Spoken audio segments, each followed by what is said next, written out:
কাকে বলে, এটি যদি আমরা একটু তত্ত্ব জানি, সুখের পরিভাষা কি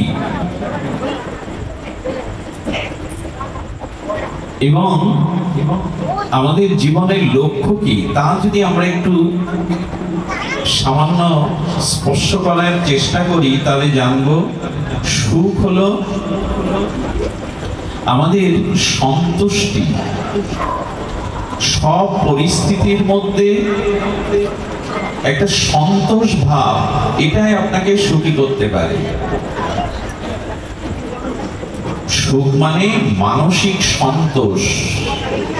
সেই মানসিক সন্তোষটা ভগবত ভজন ব্যতীত, আত্মজ্ঞান ব্যতীত, ঈশ্বরের কৃপা ব্যতীত এই উপলব্ধি আসে না যে সব পরিস্থিতির মধ্যেই মঙ্গলময় ভগবানের কোন মঙ্গলপ্রদ চিন্তা মনে আনাই সন্তুষ্ট থাকার একমাত্র বা সুখী হবার একমাত্র কারণ।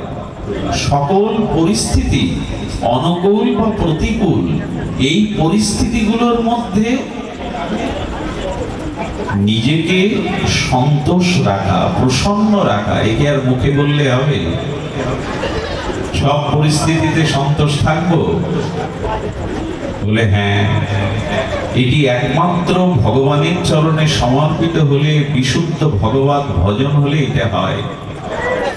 দ্রৌপদীর বস্ত্রহরণের সময় ভীম, অর্জুন, নকুল, সহদেব ক্রোধান্বিত হয়ে ফুলে উঠেছিল, চেয়েছিল ধর্মরাজ যুধিষ্ঠিরের দিকে আদেশ নিতে। যুধিষ্ঠির স্থির। যেমন যুধিষ্ঠির শব্দের অর্থ হলো যুদ্ধে যিনি স্থির। কি বলা হলো? যুদ্ধে যিনি স্থির তিনি যুধিষ্ঠির। তা আপনারা জানেন, কুরুক্ষেত্রের রণাঙ্গনে ভীম অর্জুনের মতো এত বড় যোদ্ধা যুধিষ্ঠির কোনোদিন ছিলেন না। যুধিষ্ঠির ছিলেন জীবন যুদ্ধে স্থির। দ্রৌপদীর বস্ত্রহরণে নীরব রয়েছেন। চার ভাইকে সরোবরের বিষময় জলপান করে মরে পড়ে রয়েছে, যিনি মৃত্যুর কারণ সেই ধর্ম, তার সাথে শাস্ত্র আলোচনা করছেন যুধিষ্ঠির। 12 বছর বনবাস হয়েছে, হাসি মুখে সেই বনবাস মেনে নিয়েছেন। যতুগৃহে পুড়িয়ে মারার জন্য ষড়যন্ত্র হয়েছে কৌরবদের, স্থির। 5 ভাই দ্রৌপদী সহ মহা প্রস্থানের পথে স্বর্গ আরোহণে চলেছে। ব্যাসদেব বলছেন দ্রৌপদী পড়লো, ভীম পড়লো, অর্জুন পড়লো, নকুল সহদেব মারা গেল, যুধিষ্ঠির একবারও পেছনে ফিরে তাকায়নি, সম্মুখের পথে মহানির্যানের পথে চলেছে। কেন? কারণ জীবন যুদ্ধে অনুকূল বা প্রতিকূল, সুখ বা দুঃখ, সব পরিস্থিতিতে যুধিষ্ঠির স্থির ছিল। এই স্থিরের জন্যই তিনি যুধিষ্ঠির। আমরা পারি না, আমরা সুখ হেলে আত্মহারা হই, দুঃখ হেলে বিষণ্ণ ভেঙে পড়ি। আমরা ধনী হলে অভিমানী হই, অহংকারী হই, দরিদ্র হলে স্বভাব নষ্ট করে ফেলি। এই সংসার দিন রাত্রি, অনুকূল প্রতিকূল, শীত বসন্ত, জোয়ার ভাটা, পূর্ণিমা অমাবস্যা, এই অনুকূল প্রতিকূল পরিস্থিতি দিয়েই জগৎ তৈরি। সমস্ত পরিস্থিতিকে যিনি মানসিক সন্তোষ বা শান্তি বজায় রাখবার জন্য সচেষ্ট হন, ইনারাই জগতে শান্তি বা সুখের অধিকারী হন। যুধিষ্ঠির পারে কেন? কারণ যুধিষ্ঠির একটি তার মন্ত্র, সেটি হলো গোবিন্দ আমি তোমার, আমার যা কিছু তোমাকে সমর্পণ করেছি, তাই তোমার থেকে আমার জীবনে যে পরিস্থিতি আসছে সেই পরিস্থিতি আমার জন্য মঙ্গলের। এই ভাবনাটাই যুধিষ্ঠিরকে স্থির করেছে, মানসিক শান্তির অধিকারী করেছে। প্রভু সবই তোমার দেওয়া, দুঃখটা তোমার দেওয়া, সুখ তোমার দেওয়া, মান তোমার দেওয়া, অপমানও তোমার দেওয়া। সুখ দুঃখ, অনুকূল প্রতিকূল, শীত বসন্ত, এটি মেনে নেওয়াই মানসিক শান্তি বজায় সুখ পাওয়ার একমাত্র উপায়, যেটা যুধিষ্ঠিরের মতো ধার্মিকগণ, তত্ত্বজ্ঞগণ, ভগবানের সমর্পিতগণ পেরেছেন। আমরা পারিনি, তাই আমরা অনুকূল প্রতিকূল অবস্থাতে কখনো সুখী কখনো দুঃখী, দুদুলমান আমাদের জীবন। আচ্ছা, লক্ষ্য করুন তো, দিনের পরে রাত যখন আসে কেউ প্রশ্ন করে কি রাত আসবে কেন, রাত এলো কেন? এ প্রশ্ন আজকে কেউ করেছেন বিধাতার কাছে? দিন তো চলে গেছে, দিন অবসান হয়ে রাত এসেছে, কেউ বিধাতাকে প্রশ্ন করেছেন রাত্রি আসলো কেন? এ প্রশ্ন কেউ করে কি? শীতের পরে বসন্ত আসলে কেউ প্রশ্ন করে কি বসন্ত তুমি এলে কেন? কেউ করে না, কারণ এটা প্রকৃতির অমোঘ নিয়ম, সৃষ্টিচক্রের অগম নিয়ম। তেমনি আপনার জীবনে এই সৃষ্টিচক্রে সুখ দুঃখ দুটোই আসবে, এটা নিয়ম। এই নিয়মকে প্রসন্ন চিত্তে মেনে নিতে শিখুন, তবে আপনি সুখী। এই পৃথিবীতে একই রূপ স্থায়ী রূপে কারো যাবে না। এটা মেনে নেওয়া তখনই আসে যখন হরিদাস দাস হতে পারেন আপনি। যুধিষ্ঠিরের জীবন ছিল গোবিন্দের সমর্পিত। প্রভু, তোমার চরণে আমি সব সমর্পণ করলাম, তুমি যা চাইবে আমার জীবনে তাই হবে। এই জন্য গীতার একটা শ্লোক আপনাদের একটু জানাই, অপূর্ব এই শ্লোকটি। অনাপেক্ষ সচি দেখছ উদাসীনগত ব্যত সর্বরম্ভা পরিত্যাগী जो मद भक्त समय प्रिय। भगवाনের প্রিয় হতে গেলে, জীবন সফল হতে গেলে, শুদ্ধ ভক্তি পেতে গেলে এখানে ভগবান 6টি জিনিসের উপরে একটু তাৎপর্য আরোপ করেছেন। মন দিন। প্রথমেই বলেছেন অনাপেক্ষ। কি বলেছেন শব্দটা? অনাপেক্ষ। শান্তির ঘরে যাওয়ার, জীবনের লক্ষ্যে পৌঁছানোর জন্য যে বাধারূপী তালা আছে, সেই তালাটা খোলবার চাবি হলো এই মন্ত্রগুলো। খুব ধ্যান দিয়ে শুনলে আজকেই চাবি পেয়ে যাবেন। আজকেই তালা খুলে আপনি আপনার জীবনের অভিষ্ট লক্ষ্য পথে পৌঁছাতে পারবেন। তালাটা তো খুলতে হবে। সিন্ধুকের মধ্যে মণিরত্ন আছে, যা লাভ করলে আপনি সুখী হবেন, ধনী হবেন, কিন্তু চাবিটা তো থাকা চাই আপনার হাতে। সেই চাবিটাই তুলে দিচ্ছেন দিব্যবাণী দিয়ে ভগবান। অনাপেক্ষ। অনাপেক্ষ মানে, অনাপেক্ষ মানে সংস্কৃত শব্দে বলা আছে উপেক্ষা, অপেক্ষা। কি কি বলা হলো? উপেক্ষার অপেক্ষা। অনাপেক্ষা, অনাপেক্ষা মানে উপেক্ষার অপেক্ষায়। এখানে ভগবান বলছেন কারোর জন্য অপেক্ষা করো না। এ তোমাকে সুখী করবে, এ তোমাকে সেবা দেবে, এই তোমাকে ধনী করবে, এই তোমাকে উদ্ধার করবে, এই তোমার জীবন গড়ে দেবে। কারো প্রতি অপেক্ষা রেখো না। আমরা কিন্তু অপেক্ষা রেখেই আছি। হ্যাঁ, অপেক্ষা রেখো না, কারণ অপেক্ষা একমাত্র করো ভগবানের জন্য। জগৎকে, সবকিছুকে যে তুমি গ্রহণ করবে তা নয়। ভক্তি বিরোধী, শান্তির বিরোধী, আনন্দ বিরোধী বিষয়গুলো উপেক্ষা করো, কিন্তু অপেক্ষা কারো প্রতি করো না। গোবিন্দ বলছেন অপেক্ষাটা শুধু আমার জন্যই করো। সংসারে কারো প্রতি অপেক্ষা রেখো না, অপেক্ষাটা শুধু আমার প্রতি করো। আচ্ছা, ভগবানকে, ভগবানের প্রতি অপেক্ষা না রাখলে অন্যের প্রতি অপেক্ষা রাখাটা ভগবানকেই কলঙ্কিত করা। আচ্ছা, আপনি কোন ধনী বা খুব সেটের গৃহে কাজ করেন, আপনি সেই বাড়ির দাস। কোন উচ্চ ধনীর গৃহে আপনি দাসত্ব করেন, আপনি যদি দিনে দুপুরে যখন তখন পাড়া প্রতিবেশীর কাছে একটু তেল সাবান চাইতে যান, নিন্দাটা কার হয়?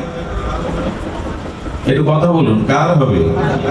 অমুক বাড়ির কাজের মানুষ আমি যদি যখন তখন পাশের বাড়ি গিয়ে তেল সাবান 2 টাকা চাই, নিন্দাটা আমার হবে না মালিকের হবে?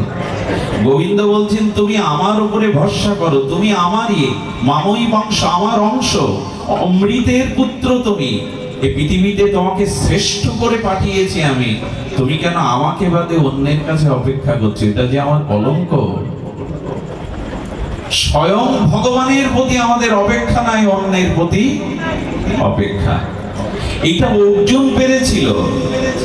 একদিক দিয়ে ভগবান শ্রীকৃষ্ণ কুরুক্ষেত্রের আগে বললেন, একদিকে আমার লক্ষ্য নারায়ণী সেনা, হাতি ঘোড়া অস্ত্র, আর একদিকে নিরস্ত্র আমি যার পক্ষে যাব তার পক্ষে অস্ত্র ধারণ করব না।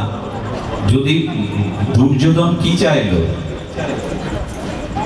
যে কৃষ্ণ কুরুক্ষেত্রে অস্ত্র ধারণ করবে না এরকম ব্যর্থ একজন মানুষকে রেখে আমি কি করব?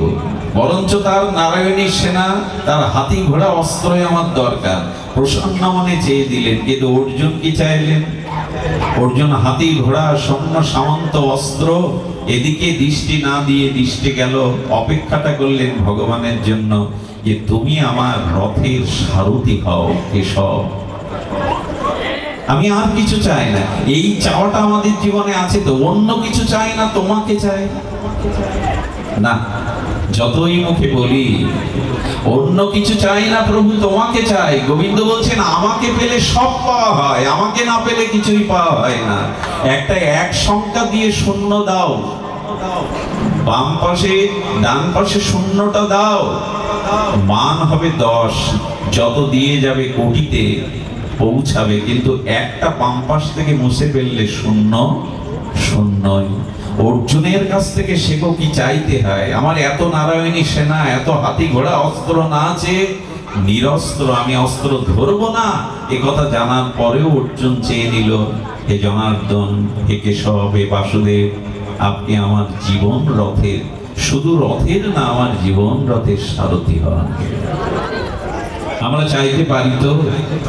এই জন্য ভগবানকে আশ্রয় করে যদি অন্যের প্রতি অপেক্ষা করি, এটা ভগবানেরই কলঙ্ক দেয়া হয়। ধনীর বাড়িতে কাজ করেও যদি লোকের বাড়িতে 2 বেলা চাইতে যান, তো সেই শেঠের সেই ধনীর অপমান হবে।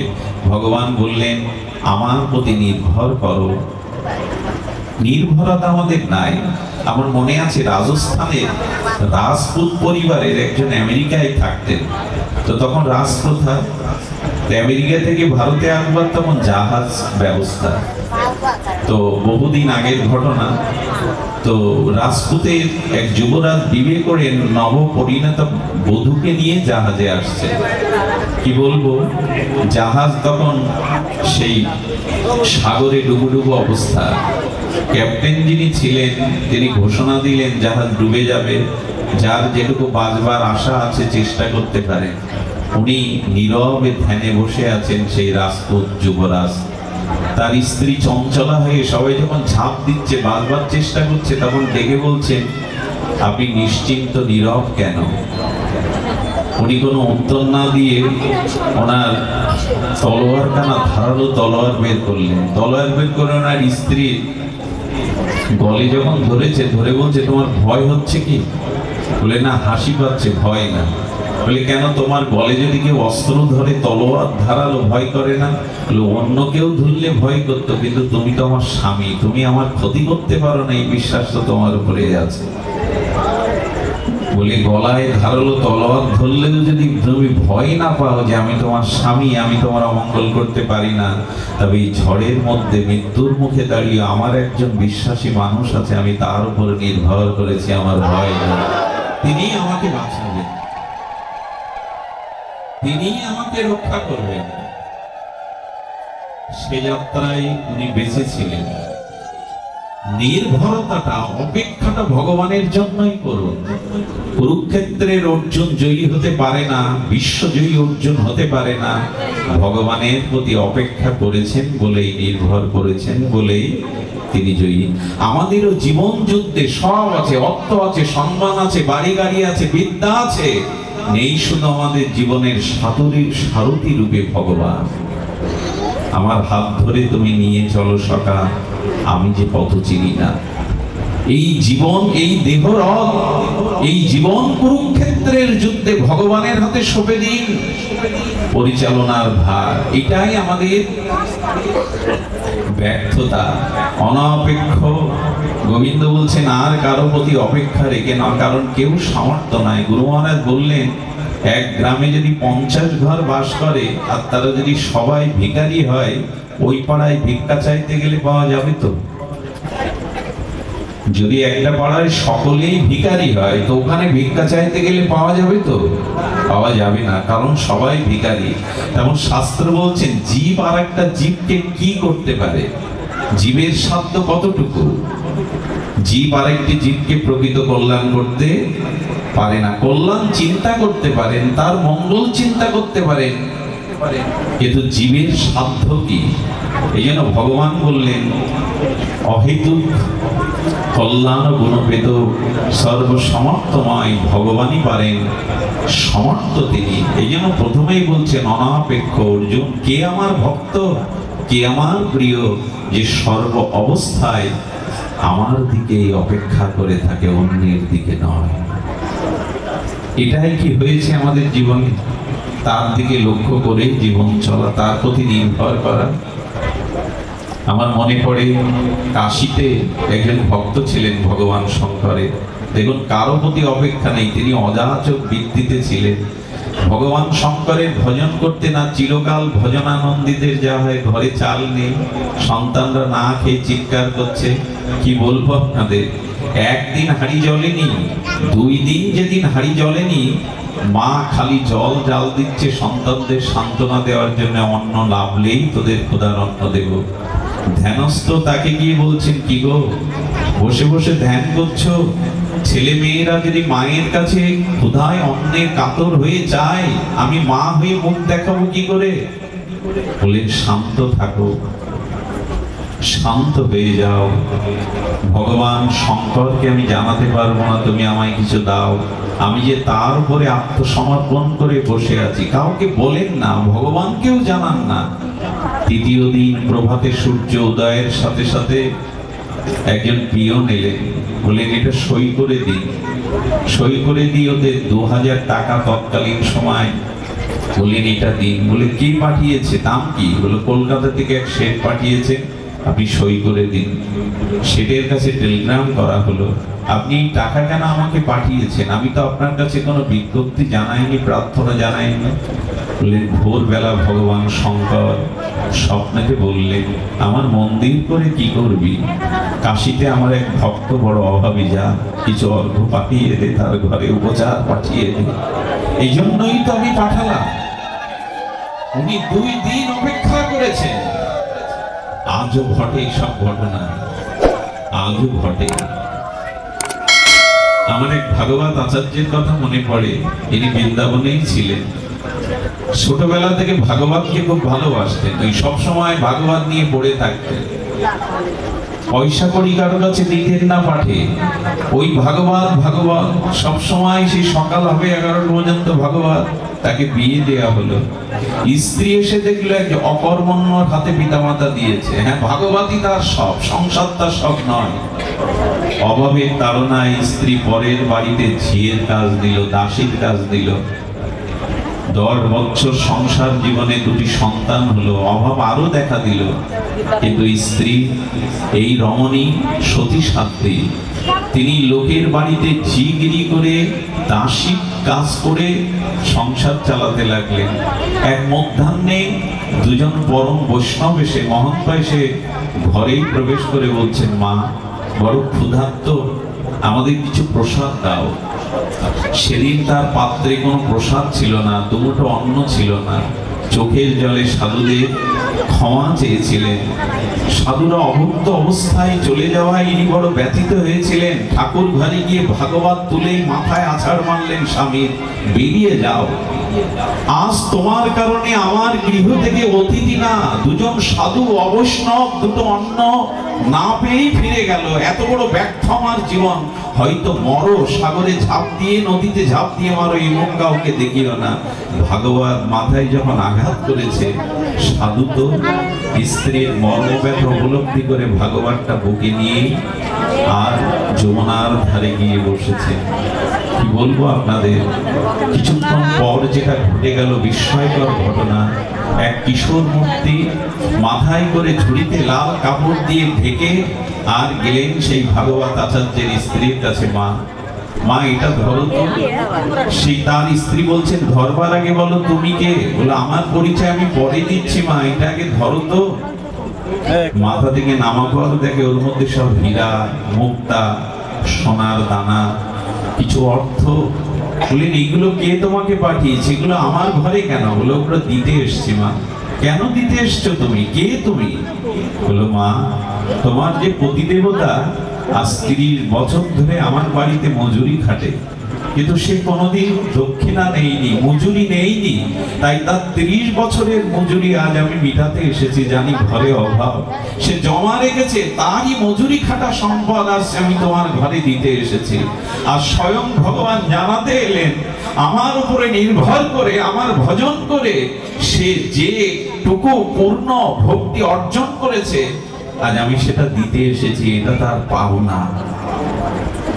ওটা পেয়ে চোখে জল এসে গেছে। এমন মানুষকে মানলাম, ভেতরে ভেতরে সে কর্ম করে, রুজি রোজগার করে, আমাকে জানাইনি একদিন, অকর্মণ্য বলে ভাগবত ভালোবসে তাকে মানলাম। ছেলেদের পাঠিয়েছে, বাবাকে ডেকে আনার পরে বললেন, ওগো ক্ষমা করে দিও, তোমার ভাগবতকে আঘাত দেওয়া উচিত হয়নি। তুমি যে ভেতরে ভেতরে কর্ম করেছো, সকলের কথা ভেবেছো, উপার্জন করেছো, আমাকে কেন জানাওনি? এই দেখো তোমার মহাজন আজ বাড়িতে বয়ে তোমার সারা জীবনের উপার্জনিত ধন সম্পদ দিয়ে গেছে। ঝুড়ি খুলে দেখে সেই ধন সম্পদই রাখা। শুধু ভক্তগণ বুঝলেন এটা ভাগবতেরই কৃপা, স্বয়ং ভগবানেরই কৃপা। অপেক্ষা আজও তার প্রতি করতেই হবে। এই জন্য ভগবান বললেন, অনপেক্ষ, আমার প্রতি নির্ভর করো, নির্ভয় হও। আমার প্রতি নির্ভর করা মানুষ অকর্মণ্য হতে পারে না, অলস হতে পারে না। পৃথিবীতে ভক্তরা কোনোদিন যারা ভজনের সাধনের দ্বারা পরম লক্ষ্যে পৌঁছাতে চায়, তারা অলস হতে পারে না। এই জন্য অনপেক্ষ, আমার উপরে নির্ভর করে ভগবত কর্ম করো, সৎকর্মে রত থাকো। চিরদিন ভগবান, মনে আছে আপনাদের অর্জুন মিশ্রের ঘটনা না? ঘরে তো অন্ন নাই, গীতা পাঠ করে চলেছেন, নবম অধ্যায়ের 22 শ্লোক পড়ছেন। অনন্য চিন্তায়ন্তমাং যে জন পর্যুপাসতে তেষাং নিত্যাভিযুক্তানাম যোগক্ষেমং অহম। ভুল ভগবান, ভুল।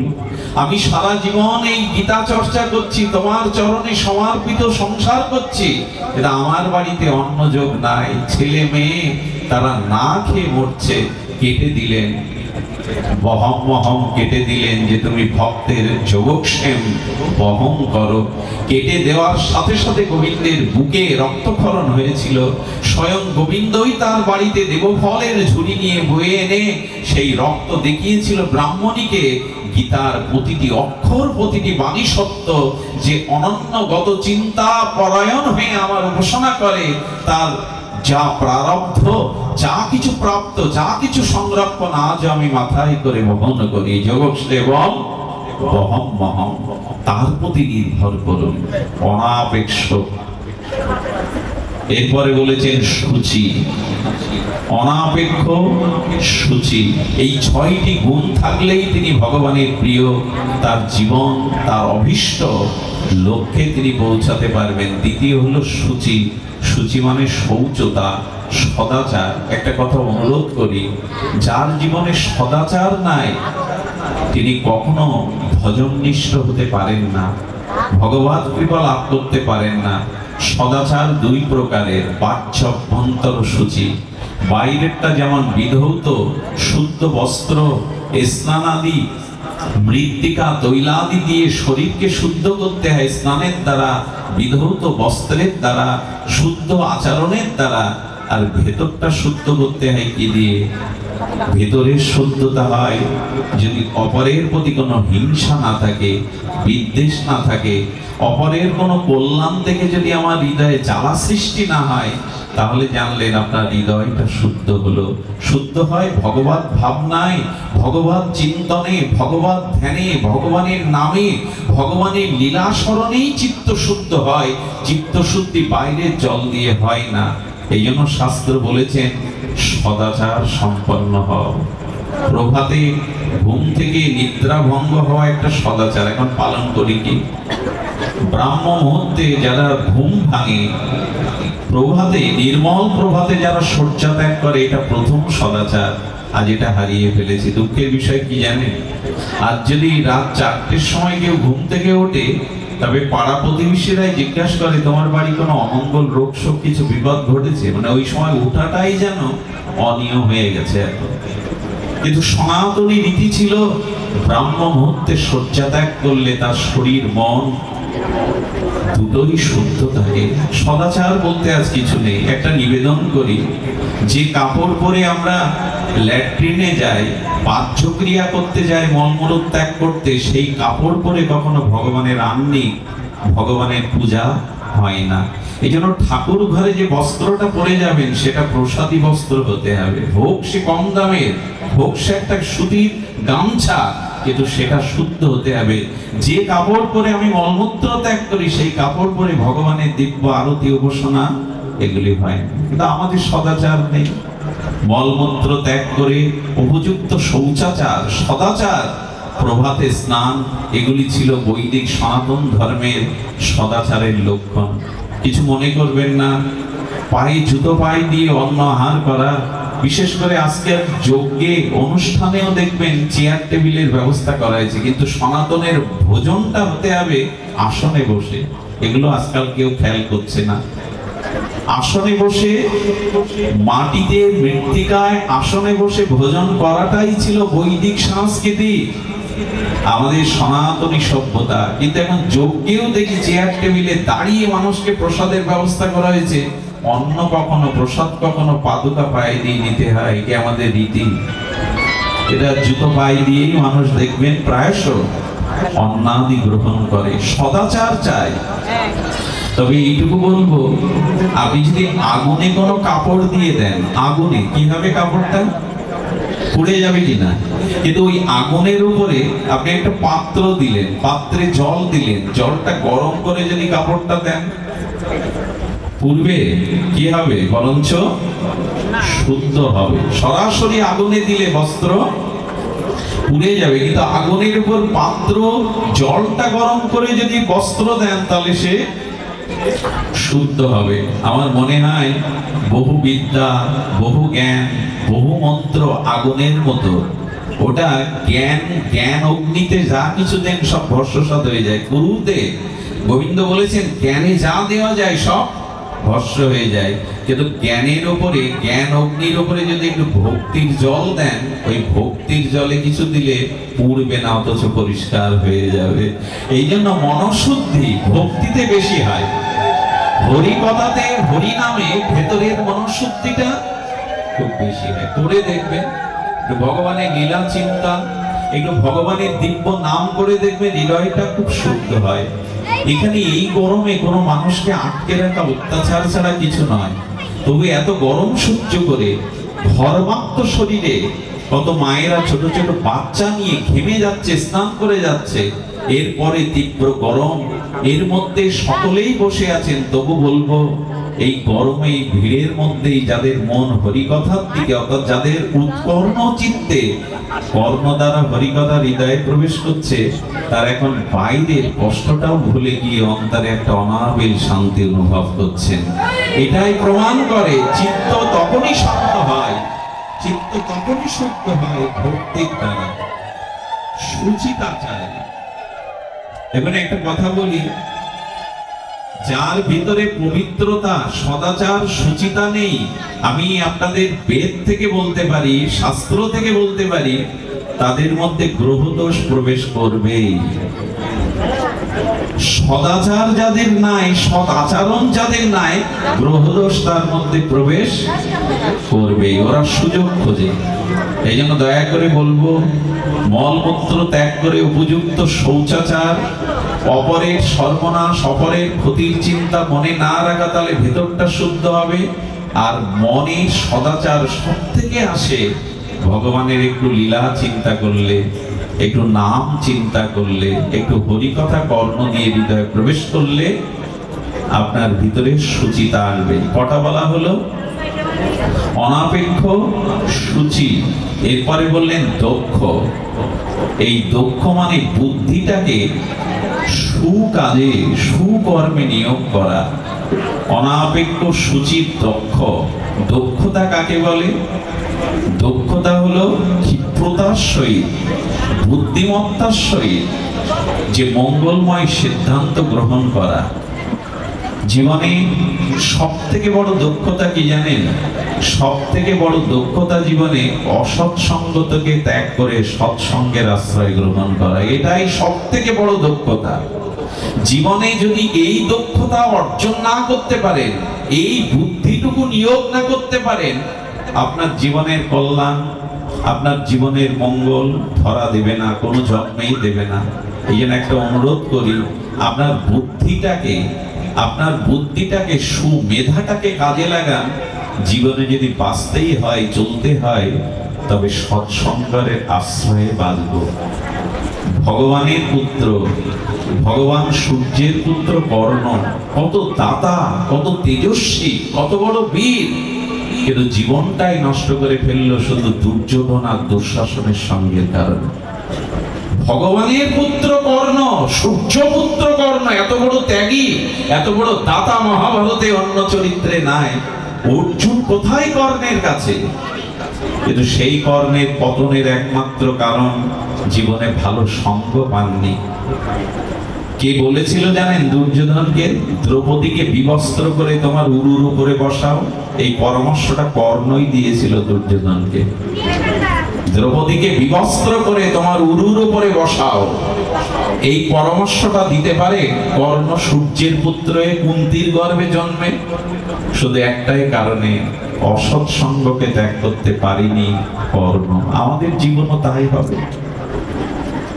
আরেকটি দৃষ্টান্ত মাঝে মাঝে আলোচনায় প্রবচনে আসে, সেটা হলো কৈকেয়ীর মতো এমন বিদুষিনী, এমন প্রজ্ঞাবতী মহিলা সুনেত্রাও ছিল না, কৌশল্যাও ছিল না। দশরথের সাথে কৈকেয়ী যুদ্ধেও যেতেন। কৈকেয়ীর কারণে বহু যুদ্ধে দশরথ জয়ী হয়েছে, এই জন্য খুব প্রিয়া ছিল। তাতে কি হলো, সেই কৈকেয়ী যিনি এত প্রজ্ঞাবতী, রামকে এত ভালোবাসতেন, তিনি দশরথের মৃত্যুর কারণ হলেন, রামের বনবাসের কারণ হলেন, সমস্ত অযোধ্যাকে আগুন জ্বালিয়ে দিলেন একটাই কারণে। কারণ কৈকেয়ীর মেধা থাকলেও, বিদুষিনী থাকলেও, শিক্ষিতা থাকলেও সঙ্গ ছিল মন্থরার। মন্থরার সঙ্গের কারণে দশরথ বলেছিল, রাম বনে গেলে, রাম আমার প্রাণ, প্রাণ ছাড়া দেহ বাঁচে না, রাম বনে গেলে আমি মারা যাব, তুমি বিধবা হবে। বলে হতে পারি, কিন্তু কিছু করার নেই। এই বুদ্ধি কখন আসে মানুষের? মন্থরার সঙ্গ পেলে। এই জন্য দয়া করে বুদ্ধিটা এখানেই আনন, যাতে অসৎ সঙ্গ না হয়। দুটো সঙ্গীতের ভজনের পয়ার আমি প্রায়শ উচ্চারণ করি, শুনে থাকবেন। যার মুখে বাই হরি কথা নাই, তার কাছে তুমি যেও না। যার মুখ হেরি ভুলে যাবে হরি, তার মুখপানে চেও না। আগুনে পুড়লে দেহটা শুধু নাশ হয়, আত্মার ক্ষতি হয় না। কিন্তু অসৎ সঙ্গে পতিত হলে দেহের সাথে সাথে আত্মারও 84 লক্ষ জনি অধঃপতিত হতে হয়। 84 লক্ষ জনি ভ্রমণ করতে হয় শুধু অসৎ সঙ্গের কারণে। অসৎ সঙ্গ বলতে কি? শুধু ব্যক্তির সঙ্গ না, যে দৃশ্য দেখলে, যে কথা শুনলে, যা কিছু অধ্যয়ন করলে মনটা নিম্নগামী হয়, অসৎ অভিমুখী হয়, এই সবগুলোই অসৎ সঙ্গ। যে দৃশ্য দেখলে, যে কথা শ্রবণ করলে, যার কাছে গেলে মনের গতি উৎসমুখী না হয়ে অবনতি হয়, এটাই হলো অসৎ সঙ্গ। গোবিন্দ বললেন, দক্ষতাটা হলো এই পৃথিবীর সব থেকে বড় দক্ষ ব্যক্তিকে, বুদ্ধিমান ব্যক্তিকে 500 ভূসম্পত্তি জমি মালিক হওয়া। এই তল্লাটির ভিতরে 10 জন আপনার পিছনে ছুটে চলে, আপনার জয়গান গায়, এটাই আপনার জীবনে সব থেকে দক্ষতা? বুদ্ধিমান আপনি না। শাস্ত্রে বলছেন, প্রকৃত বুদ্ধিমান ভগবত ভজন যারা করে তাদের। এই মনুষ্যময় ক্ষণভঙ্গ রক্ত মাংসের পিণ্ড, অনিত্য কালের দ্বারা কবলিত এই মাটির শরীর পেয়ে যারা বিচার দিয়ে, বিবেক দিয়ে, বুদ্ধি দিয়ে, সৎসঙ্গ আশ্রয় করে, ভগবানের ভজন করে এই মায়ার সংসার পাড়ি দিয়ে চিরদিনের মতো ভগবানের কাছে ফিরে যেতে পারে, এরাই বুদ্ধিমান, এরাই প্রকৃত মেধা সম্পন্ন, যারা নিজেকে উদ্ধার করতে পারে। ভূসম্পত্তির মালিক হওয়া, অনেক লোকের সম্মান অর্জন করা, এগুলি বুদ্ধিমানের কাজ নয়। এগুলি বুদ্ধি খাটালে অনেকেই পেতে পারে, কিন্তু ভব সংসার পাড়ি দিয়ে জন্ম মৃত্যু চক্কর এড়িয়ে ভগবানের কাছে চির শান্তির ধামে পৌঁছানো, বৈকুণ্ঠে পৌঁছানো, স্বরূপে পৌঁছানো, এটি যার মধ্যে তিনি বুদ্ধিমান। যে জন কৃষ্ণ ভজে সে বড়, সে এটা জানে কি করে সংসার পাড়ি দিয়ে ভগবানের কাছে এই মায়ের সংসার পাড়ি দিতে হয়। অনাপেক্ষ শুচিদক্ষ উদাসীন, একটু কষ্ট হলেও শুনতে হবে, এটাই চাবি। এই চাবি যদি পেয়ে যান তাহলে আপনি শান্তির রাজ্যে জীবনের লক্ষ্যে পৌঁছাতে পারবেন। অনাপেক্ষ শুচিদক্ষ উদাসীন, উদাসীন অর্থাৎ অতীতের কথা, দুঃখের কথা, অপমানের কথা, জীবনের অনেক স্মৃতির কথা ভুলতে শুরু করুন। উদাসীন কাকে বলে? উদাসীন মানে কোনো কিছুর প্রতি লক্ষ্য না দেওয়া। একটা শিশুকে চড় মারলেন, দেখবেন ও এত উদাসীন, 10 মিনিট পরে একটা চকলেট দিলে আবার আপনার কোলে আসবে, ভুলে গেছে সে কথা। এই জন্যই তো শিশু, এই জন্য তো সর্বদা আনন্দে থাকে, শান্তিতে থাকে। সে ভুলতে শিখেছে। জীবনের কিছু কিছু ভুলে যেতে শিখুন, জীবনের কিছু কিছু ভুলতে শিখুন। এই ভোলাটাই, এই উদাসীন হওয়াটাই সংসারে মাঝে মাঝে উদাসীন হতে হয়। আমরা আমাদের হৃদয়টা জ্বলে যায়, কে আমাকে অপমান করেছে, কে বড় কথা বলেছে, ওইটা পুষে রেখে রেখে আমি চলতে থাকি।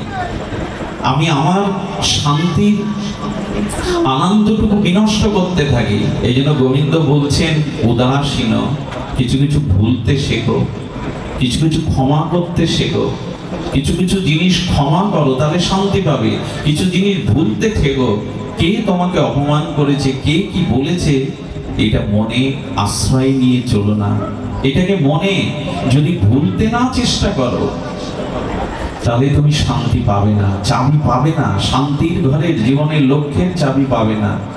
এই জন্য জলে দাগ কাটলে যেমন সেই দাগটা, রেখাটা বেশিক্ষণ থাকে না, কিছু কিছু জিনিস জীবনে ভুলতে শেখো। মানুষ ভুলবার জন্য মদ খায়, ওটা কি সমাধান?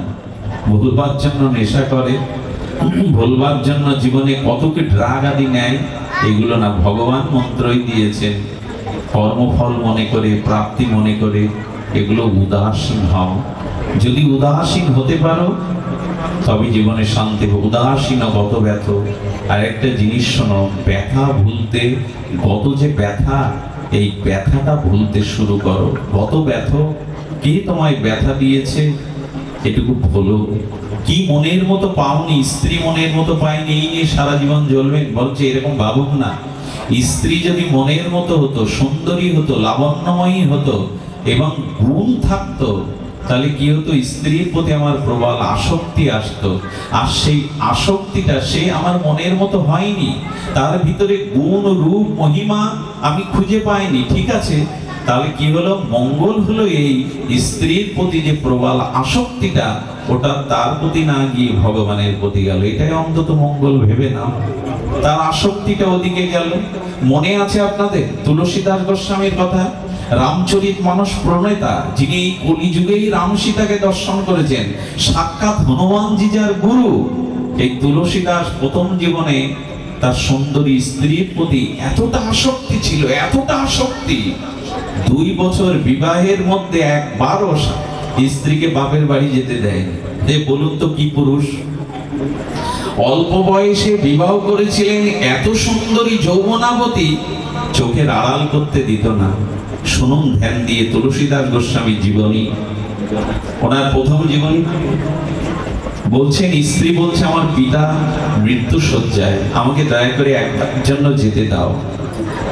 তো পিতা মৃত্যু শয্যায় জেনে স্ত্রীকে অনুমতি দিলেন। কি বলবো আপনাদের, জয় রাধা। স্ত্রীকে অনুমতি দিলেন। স্ত্রী পিত্রালয়ে এলো, সন্ধ্যা নেমে ঘরে একাকী শয্যায় ছটফট করছে, কেন যেতে দিলাম? কত বড় কামিনী মুখ, নারী মুখ পুরুষ হলে, তাও তুলসীদাস গোস্বামীর জীবন বৃত্তান্ত তার প্রথম অধ্যায়ে এরকম। তিনি ঝড়ো ঝড়ো বৃষ্টির মধ্যে, ঝঞ্ঝাবাদের মধ্যে 10 কিলোমিটার পথ হেঁটে সেই স্ত্রীর বাড়ি গেলেন, মানে শ্বশুর বাড়ি গেলেন। ঝড়ো ঝড়ো বৃষ্টিতে মধ্যরাত্রে গহীন অন্ধকারে যখন দরজায় নক করেছে, স্ত্রী খুলে দেখে, স্বামী বলল তুমি এই ঝড়ো ঝড়ো বৃষ্টিতে ভিজতে ভিজতে তুমি? পাশে যারা শুয়েছিল তারা গালি দিতে লাগলো, এত বড় কামক পুরুষ, এত বড় ব্যর্থ পুরুষ, খুব ব্যথা লাগলো। স্ত্রী বললেন, তোমার মুখ যেন আজ থেকে আমি না দেখি। কামুক কোথাকার, লোভী কোথাকার, বেরিয়ে যাও। তোমার মতো কাপুরুষের কাছে জীবন সমর্পণ করেছে যে আমি আমি আমি বড় লজ্জিত, ঘৃণিত তুমি, তোমার মুখ যেন না দেখি। দরজা মুখের কাছেই বন্ধ করে দিলেন। ওই যে বন্ধ করলেন, তখনই চিন্তা করলেন, যাকে ভালোবেসে 10 কিলোমিটার পথ আর এই ঝড় ঝঞ্ঝাবাত উপেক্ষা করে এসেছি, সে মুখের উপর দরজা বন্ধ করে দিল। তবে এই দরজার পানে আর তাকাবো না। ওই দিন শুরু হলো প্রভু রামের দরজা কোথায় সেটা খোলা। ইনি পরবর্তী জীবনে ভগবানের চরণে সমর্পিত ভজন সাধনের দ্বারা রাম সীতাকে এই যুগে দর্শন করে লিখলেন শ্রীরামচরিতমানস, বিখ্যাত তুলসীদাস গোস্বামী। তো স্ত্রী যদি মনোমত না হয় ভালো, তার প্রতি আসক্তি যেটুকু সেটুকু ভগবানের প্রতি দিয়ে দিন। এইরকম ভাবতে শুরু করুন না, ভালো স্ত্রী পাইনি, গুণবতী স্ত্রী পাইনি, এই নিয়ে সারা জীবন অশান্তিতে ভুগবেন, এটা জীবন নয়। এই জন্য গোবিন্দ বললেন, গত ব্যথ, এইসব ব্যথাগুলো ভুলতে শেখো, এইসব ব্যথাগুলো ভুলে যেতে থেকো। পুত্র পাওনি, সন্তান পাওনি, এই ব্যথা নিয়ে জীবন কাটিও না। ওই শূন্যস্থানে ভগবানকে বসাও, গোপালকে বসাও, আমাকে বসাও। এই উদাসীনতা আনো, তুমি গত ব্যথাকে ভুলে যাও। সব শেষে বলছেন সর্বারম্ভা পরিত্যাগী। আহা, এই কথাটি বড় হৃদয়ে গ্রহণ করবার মতো। গোবিন্দ বললেন সর্বারম্ভা পরিত্যাগী, অর্থাৎ নূতন করে যেটুকু পেয়েছো নিজের চেষ্টায়, কর্মদক্ষতায়, ধন সম্পদ জমি জমা যেটুকু পেয়েছো, এই জাগতিক যা কিছু, তাতে সন্তুষ্ট থাকো। নূতন করে ব্যাংক লোন নিয়ে ফ্যাক্টরি খুলতে যেও না, কারো কাছে ধার দেনা করে সুদ করে নূতন কোনো কর্ম সৃষ্টি করতে যেও না, আরো পড়ে যাবে। ভগবান বলেছেন এমন কোনো কর্ম নূতন করে সৃষ্টি করতে যেও না যাতে তোমার ভজন সাধন বাদ পড়ে যাবে। সর্বারম্ভ পরিত্যাগী মানে, সর্বারম্ভ পরিত্যাগী শব্দটার অর্থ হলো এমন করে কোনো কর্মে আর জড়িয়ে যেও না যাতে অন্তত একটু ভগবত ভজনে, একটু সাধু সঙ্গের সময় তোমার জীবন থেকে বাদ পড়ে যায়। শুধু কর্মের পিছনে ছুটে গেলে কিন্তু মূল যে কর্ম, ভগবত কর্ম, ভজন কর্ম, এটি যদি তোমার জীবনে না আসে, তাহলে নূতন নূতন কর্ম সৃষ্টি করে তাতে আবদ্ধ হয়ে ভগবানকে ভুলে যাওয়া, ভজনকে ভুলে যাওয়া, সাধু সঙ্গকে ভুলে যাওয়া, এমন কর্ম সৃষ্টি করতে যেও না যার দ্বারা ভগবানের ভজনটাই কমে যাবে। আপনি আপনাদের একটু বলবো, স্বামী রামসুখদাস বলে দিয়েছেন দিন রাত 24 ঘন্টা। উনি বলেছেন 10 ঘন্টা খাটুন, চাকরি করুন, ব্যবসা করুন। কয়েক ঘন্টা কাটতে বলেছেন? 10 ঘন্টা। 24 থেকে 10 বাদ দিলে কত থাকে? 14 থাকে। 6 ঘন্টা ঘুমান, তার বেশি ঘুমানো ঠিক নয়। তাহলে 14 থেকে 6 বাদ গেলে কত থাকে? 8 থাকে। এর মধ্যে বা ঘুমান আর 1 ঘন্টা, 7 ঘন্টা যদি থাকে, তবে 3 ঘন্টা খাওয়া দাওয়া, স্নান, গল্প গুজব করো। কিন্তু আর যে 3-4 ঘন্টা থাকে, এটা অবশ্যই সাহস্রায় জপ, ধ্যান, ভজন, সাধু সঙ্গে কাটাও। যদি 24 ঘন্টায় দিন রাত সংসারের পিছনে দিতে চাও, তুমি পড়ে যাবে, ফাঁদে পড়ে যাবে, তুমি উঠতে পারবে না। পড়েই তো গেছি ভবকূপে। এখন তো কুয়োর ব্যবস্থা আপনাদের দিকে নেই, কোনো দিকেই নেই। আধুনিক প্রযুক্তির দ্বারা কুয়ো এখন অনেক জায়গায় নেই। আচ্ছা, কুয়োতে দেখবেন পুরনো দিনে জল তুলতে গেলে মাঝে মাঝে দড়ি কেটে সেই জল তোলার পাত্রটা, ঘটি বাটি, ওটা পড়ে যেত। কি করতে জানেন?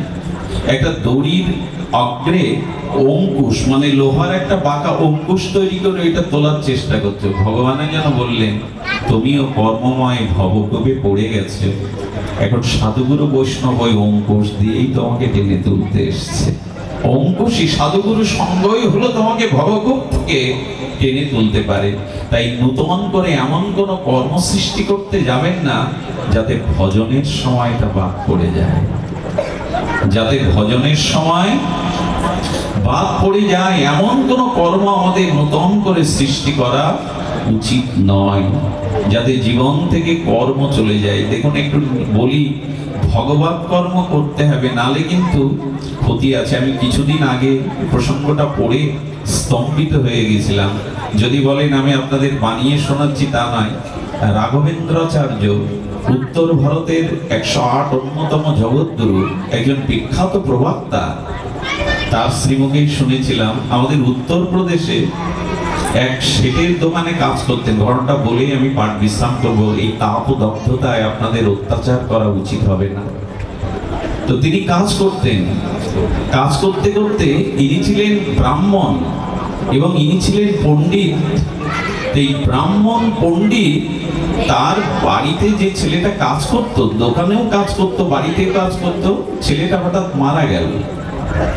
মারা যাওয়ার পরে কিছুদিনের মধ্যে, আমি আদৌ কিন্তু আপনাদের গল্প শোনাচ্ছি না, রাঘবেন্দ্রাচার্য ভারত বিখ্যাত এই প্রবচনকারী, তিনি বলছেন কিছুদিন পর উনি ঘরে বসে বসে চিন্তা করছেন, হঠাৎ একটা কালো ছায়া দেখতে পেলেন। সেই কালো ছায়া দেখতে দিয়ে প্রশ্ন করছেন, কে তুমি? আমাকে কেন ভীতি সঞ্চার করবার মধ্যে এসেছে? বললো, আমি ভীতি সঞ্চার করতে আসিনি, কারণ আমি যম। তো যম, তুমি এখানে কাকে নিতে এসছো? আমাকে? বললো, আপনাকে না, আমি কিছুদিন আগে আপনার এখানে কাজের লোকই ছিলাম, মনে আছে ছেলেটার কথা? বলে, হ্যাঁ।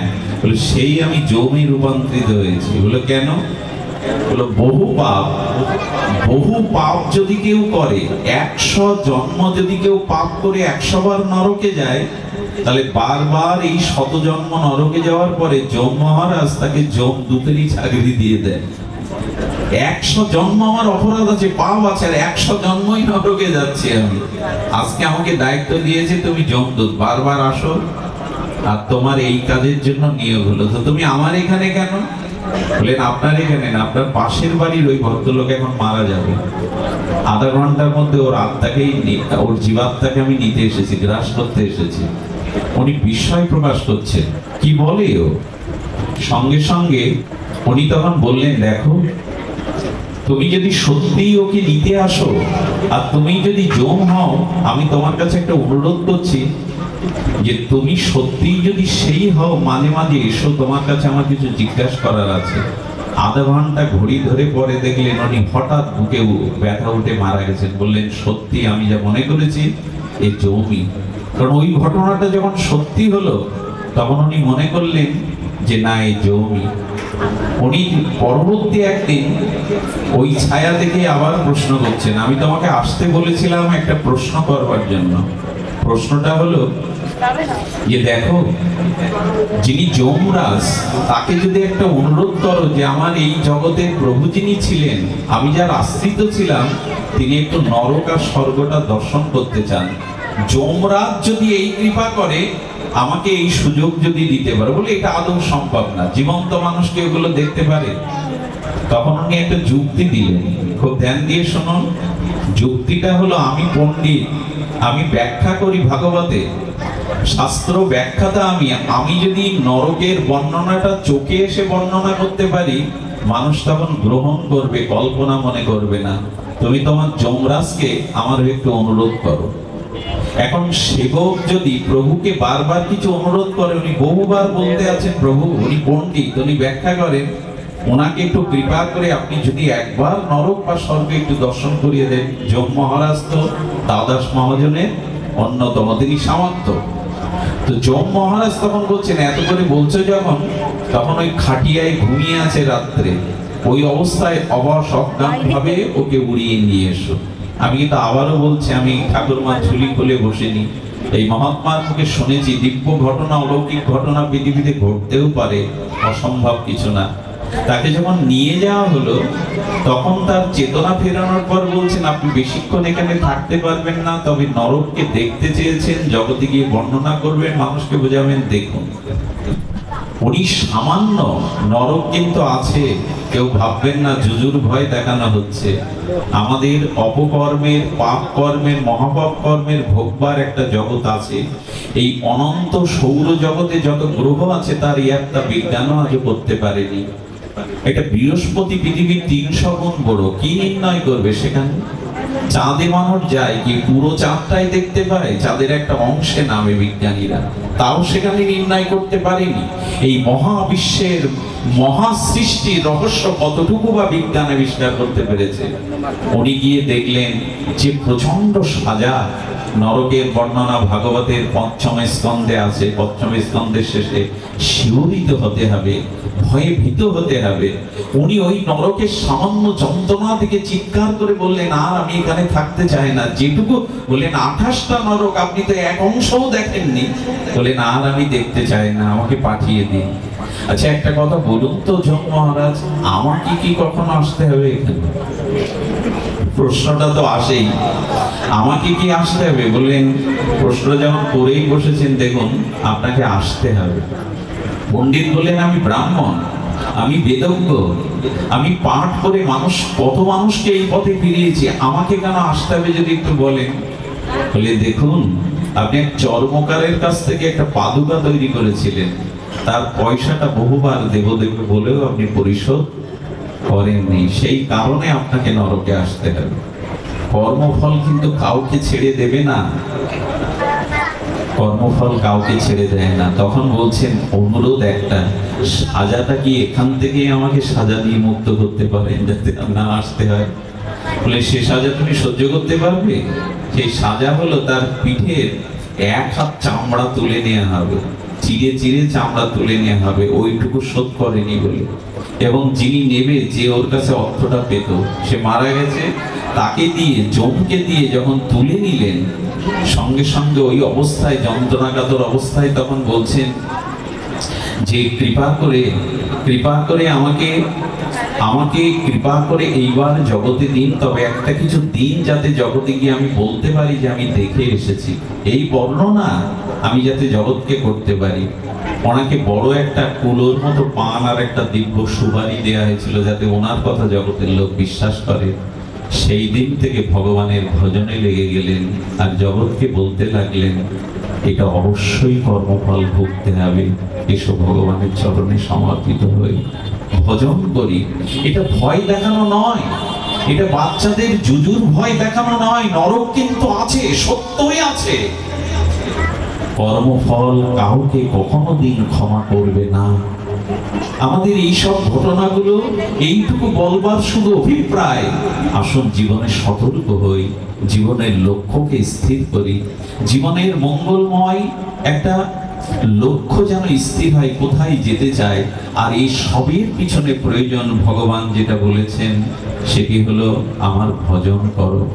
তমেব শরণাঙ্গশ্চ সর্বভাবেন ভারত, তৎপ্রসাদাৎ পরাং শান্তি স্থান প্রাপস্যি শাশ্বতম। চিন্তা করো না, আমি তোমাকে ইহকালেও পরসুখ দেব, পরকালেও পরম আনন্দ দেব। শুধু আমার শরণ নাও, শুধু আমার ভজন করো, আমি কথা দিচ্ছি ইহকাল পরকালে আমি তোমায় শান্তি দেব। মনমনা ভব মদ ভক্ত মজ্জাজিমান নমস্কুরু, মানে বৈশ্বসী সত্যমতে প্রতিগানে প্রিয় হোসেন। তুমি আমার প্রিয় হবে, তুমি আমাকে প্রণাম করো, আমাকে নমস্কার করো, আমার ভক্ত হও, আমার যাজন করো। দেখুন গীতায় কর্মযোগ বলেছেন, গোবিন্দ বলছেন কর্ম আমার সাথে যুক্ত করে করো, তবে কর্মটা যোগ হবে। কর্ম নিজ স্বার্থের জন্য, ভোগের জন্য, লালসার জন্য করো না, আমাকে সন্তুষ্টির জন্য কর্ম করো। তৃতীয় অধ্যায়ের নাম কর্মযোগ। আর এই জাতীয় কর্ম করবার জন্য যে জ্ঞানের প্রয়োজন, চতুর্থ অধ্যায় হলো জ্ঞানযোগ। কর্মটা কিভাবে করবে, আমাকে সমর্পণ করে এই জ্ঞান নিয়ে কর্ম করো, তবে জ্ঞানযোগ হবে। কর্মটা জ্ঞানে সম্পাদিত হবে। আর জ্ঞান এবং কর্ম করছো, কিন্তু এই তুমি করছো তোমার জ্ঞান, তোমার কর্ম। পঞ্চম অধ্যায়ে বলছেন কর্ম সন্ন্যাস যোগ। তুমি করছো আর তোমার জ্ঞান, এটি ন্যাস করো, ত্যাগ করো, তাহলে কর্ম জ্ঞান সন্ন্যাস হলো। আর এরকম করতে গেলে ষষ্ঠ অধ্যায়টা হলো অভ্যাস যোগ। জীবনে অভ্যাস করো, তাহলেই এই জ্ঞান পাবে, কর্ম সন্ন্যাস হবে। আর ষষ্ঠ অধ্যায়ে যখন অভ্যাস বললেন, সেই অভ্যাসের পরে সপ্তম অধ্যায়ে কি বললেন? সপ্তম অধ্যায়ে কি নাম? জ্ঞান বিজ্ঞান যোগ। অর্থাৎ শুধু জ্ঞান রেখে কর্ম করলে হবে না, জ্ঞানের সাথে বিশেষ জ্ঞান চাই। যদি বিশেষ জ্ঞান থাকে, তাহলে তুমি অক্ষর ব্রহ্মযোগ অষ্টম অধ্যায় মৃত্যু রহস্য জেনে যাবে। কিভাবে মৃত্যুবরণ করলে আমাকে পাবে, এই জ্ঞান তোমার হবে। আর এই জ্ঞান এসে নবম অধ্যায় বললেন রাজবিদ্যা, রাজগুহ্যতম যোগ। রাজবিদ্যা মানে শ্রেষ্ঠ বিদ্যা, আর রাজগুহ্য মানে শ্রেষ্ঠ গোপনীয় কথা। সেই গোপনীয় কথা কি? মন্মনা ভব মদ্ভক্ত মজ্জাজি মং নমস্করু। এই তো ভগবান কি বলছেন না, যৎ করোষি যদ নাসি যজ্জোষি দদাসি যৎ যৎ তপস্যৌষি কন্তেয় তৎকরুষ মদার প্রণাম। তুমি যা কিছু করো, যা কিছু আহার করো, হোম করো, যা কিছু করো আমাকে অর্পণ করে করো। যদি করতে পারো তাহলেই তুমি লক্ষ্যে পৌঁছাতে পারবে, তবেই তুমি পরম শান্তি পাবে। আসুন আমাদের জীবন সমর্পিত হোক। যা কিছু করি, যা কিছু আহার করি, হোম করি, যজ্ঞ করি, ভগবানকে অর্পণ করি। ভগবানে অর্পিত বিষ অমৃত হয়ে যায়। যেদিন কালীয় নাগের মাথায় গোবিন্দ নৃত্য করছেন, সেদিন কালীয় নাগ ছোবল দিচ্ছে, বারবার গোবিন্দের পায়ে সহস্র মুখ থেকে বিষ ঢালছেন।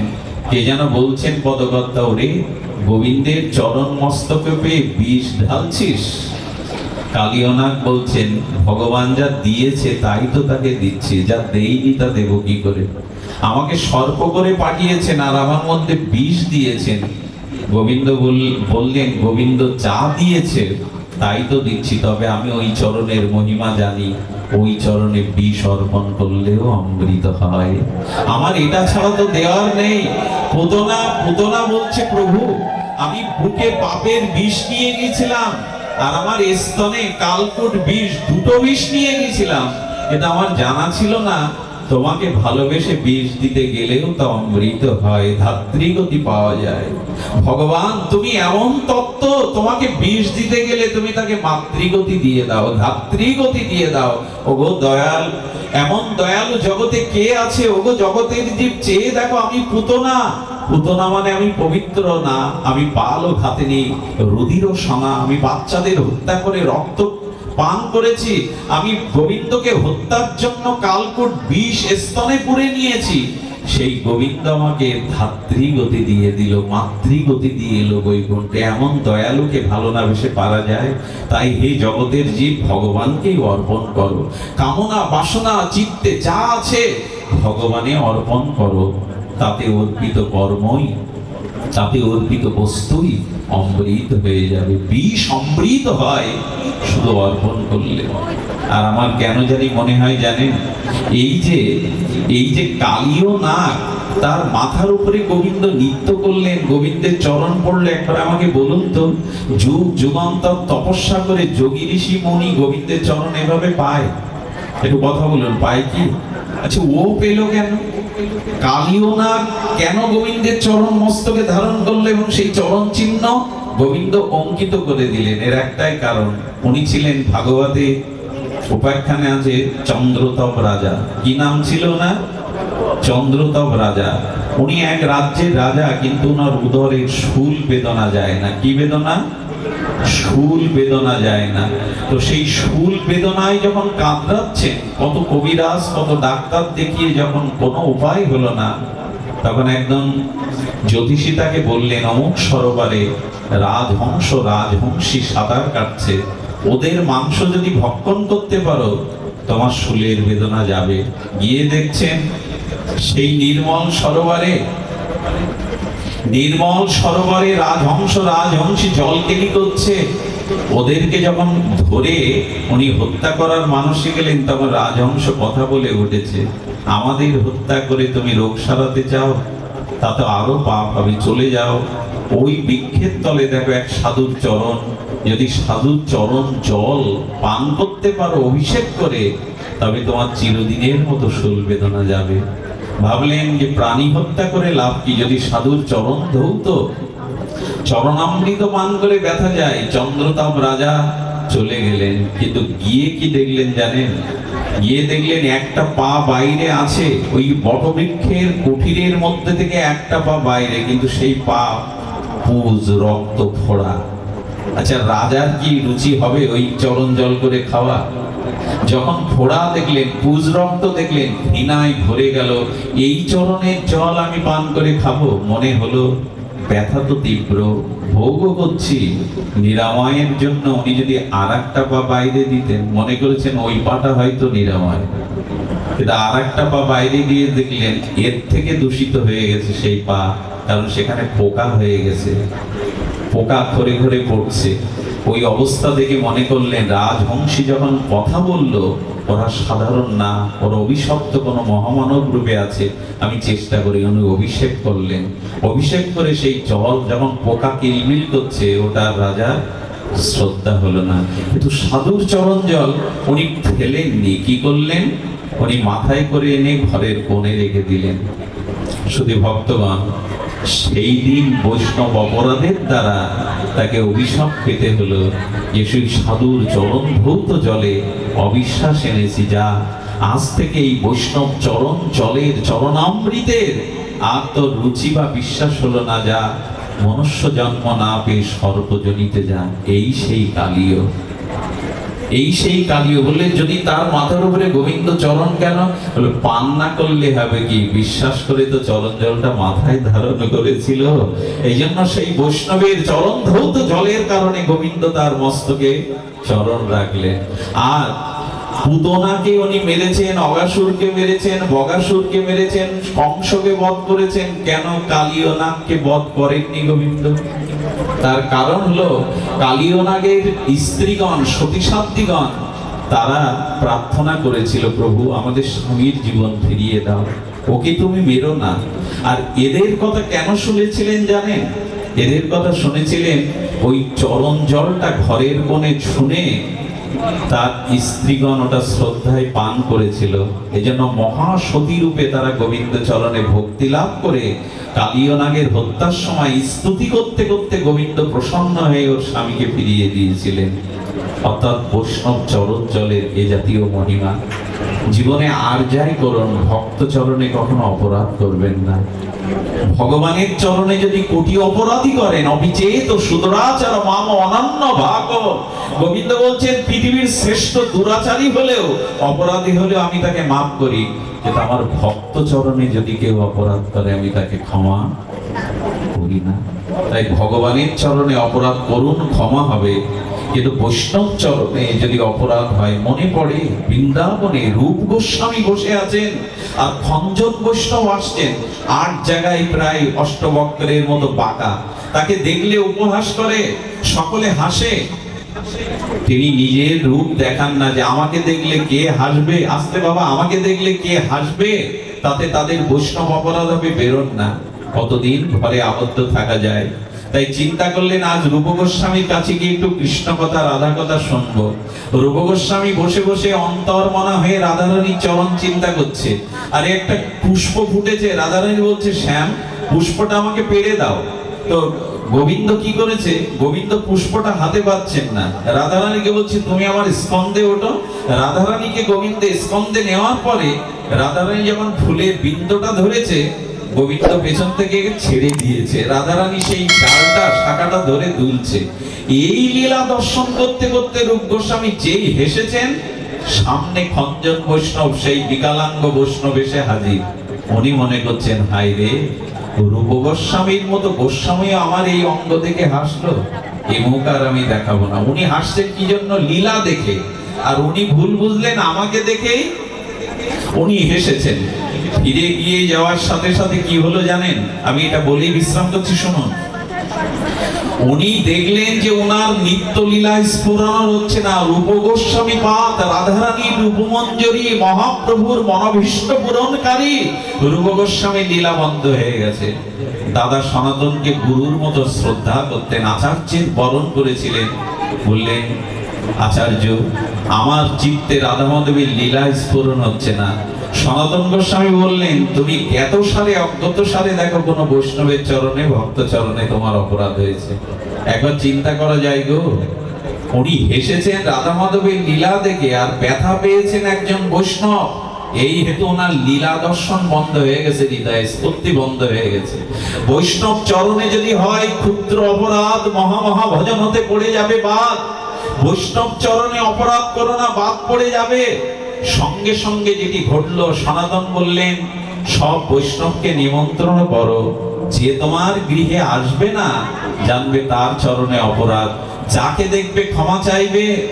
সবাইকে নিমন্ত্রণ করলেন। তখন বৃন্দাবনে হাতে গোনা কিছু মহাত্মা আসলেন না খঞ্জন বৈষ্ণব। তার চরণে গিয়ে রূপ গোস্বামী প্রণত হয়ে বললেন, জ্ঞাত অজ্ঞাত সারে যদি কোনো ভুল অপরাধ অন্যায় করি ক্ষমা করে দে। উনি পূর্ব বৃত্তান্ত খুলে বললেন, কাউকে মুখ দেখাবো না, তাই আপনার কারণে গিয়েছিলাম রাধা মাধবের একটু দিব্য লীলার কথা শুনবো, কিন্তু আপনি আমাকে দেখে হাসলেন। রঘু গোস্বামী হাত জোর করে বললেন, পূর্বের ঘটনা, আমি লীলা দেখে হেসেছিলাম, আপনাকে দেখে হাসিনি।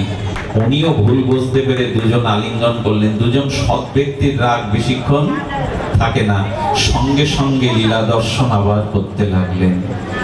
একবার চিন্তা করতে পারেন, রূপ গোস্বামীর যদি এই হয়, তাহলে গুরু অর্থাৎ পিতামাতার চরণে, আচার্যের চরণে, বৈষ্ণব চরণে যাদের অপরাধ হয় তাদের দুর্দশা কি হতে পারে?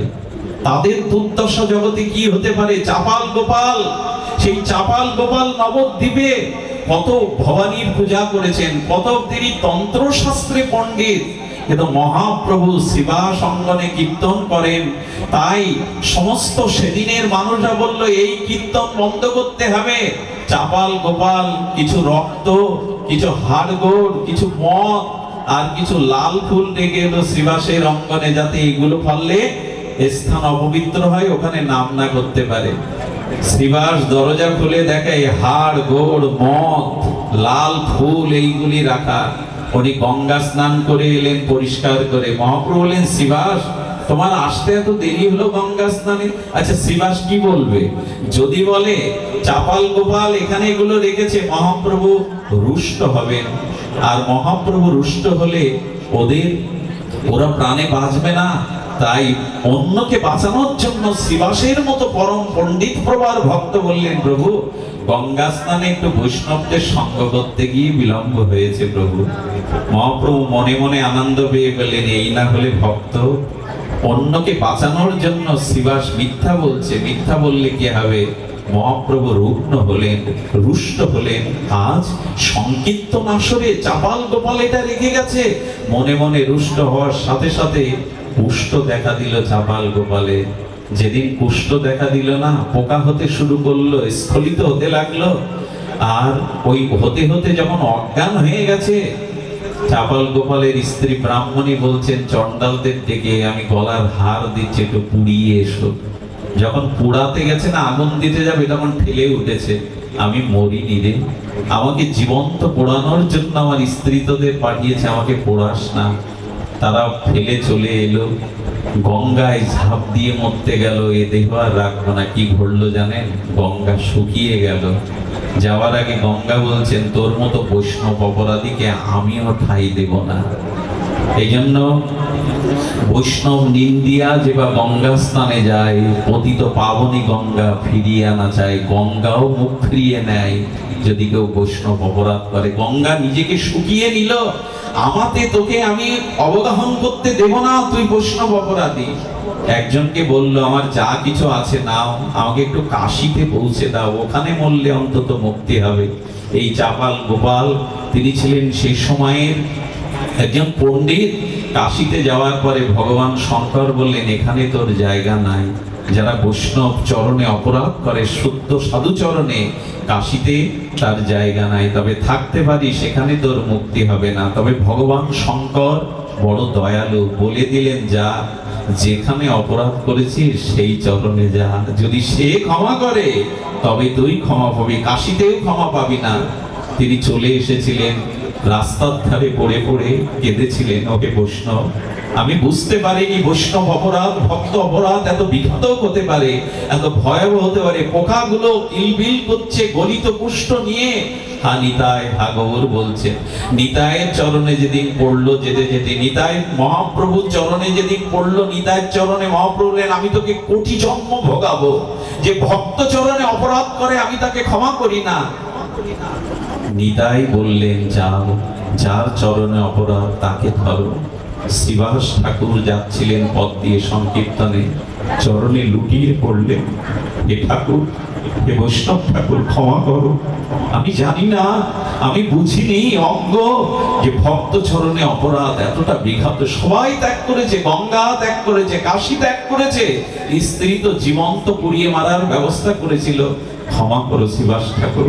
শ্রীবাসের দয়া হলো, বললেন আমি কোনো অপরাধ নেইনি, তবে আমার মহাপ্রভু ব্যথা পেয়েছে, হরিনামের চরণে অপরাধ হয়েছে।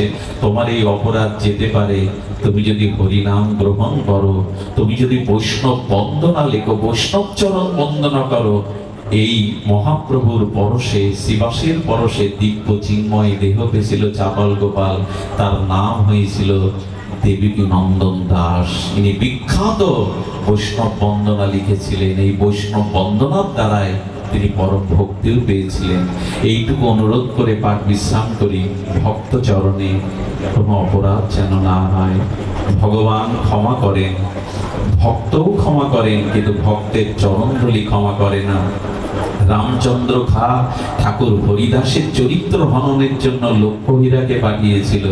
হরিদাস ঠাকুর ছিলেন, কিন্তু রামচন্দ্রকারের ভিটেতে প্রদীপ দেওয়ারও কোনো ব্যক্তি আর ছিল না।